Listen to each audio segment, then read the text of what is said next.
this is why I need a new sonic screwdriver, because this old one, I don't know what I've done to it, but I think it's broken. Okay, I'm sorry, it just kind of makes me sad, but I just watched the Mummy on the Mummy of the Orient Express, and I really liked this episode. It was extremely well done. I'm not going to tell you what it was about. The title should be fairly obvious, but it's actually more in depth than that, and it's absolutely stellar. It was kind of a bittersweet episode as well, I thought, but it gave you more insight to Clara and the doctor's relationship. And this next episode is going to be really, really, really weird, I think. But it's kind of, the next episode kind of reminds me of that one where they're all trapped in the interweb. It's kind of similar, I think, but I noticed that they're taking a lot of old themes and revamping them, which I really like. I still want to know who Missy is. They still haven't revealed that yet, so we're still left with a conundrum. Who is this woman?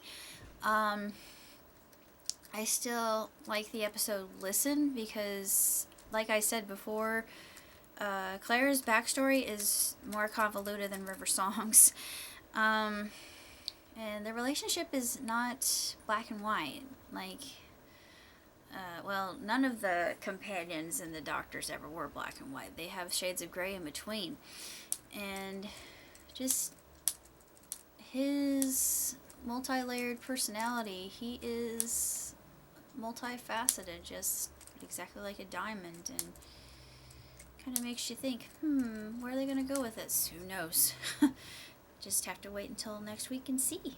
Because this episode itself, other than Listen, has probably been one of my favorites, and it's all about a topic that a lot of us don't like to speak of, but death is very frightening, and all of us are afraid of it, but you know, just the way that they represented it, it's, you know, actually doesn't seem like it would be so bad. I know that sounds kind of morbid, but it's actually not such a terrible, awful, scary concept. I mean, it is not an ending, but a beginning. At least that's what I believe, because I know that through the ether, my mother still speaks to me. She speaks in radio. I see her in my dreams, and sometimes I'll hear something and I think, Mom's reaching out to me. And she does it in very interesting, sometimes subtle ways, and sometimes she's very, very, very obvious.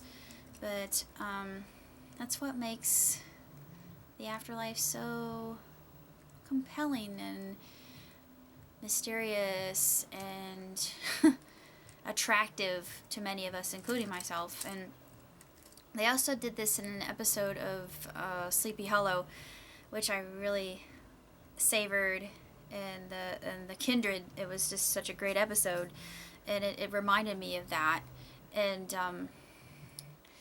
anyway, I just wanted to connect those two together because they seem to have a lot of things that were similar, but it's just that whole idea of life after death. I mean, this is not the end, and a lot of us think that it is. I don't think it is. I personally think that there's more to I think there's more to what we see here. This is just seeing through the glass dimly, as far as I'm concerned. That's where murky comes from. The word murky means mire or darkness, and I actually read that map of heaven. I'm not done with it yet, but Eben presents a very fascinating point in the fact that our puny little finite minds can't comprehend it just because we have finite minds. It just is something that's far beyond us, and one day we will understand, but for the moment it remains an enigma. But you know, it's actually not such a bad thing, I think. Enigmas make life fun.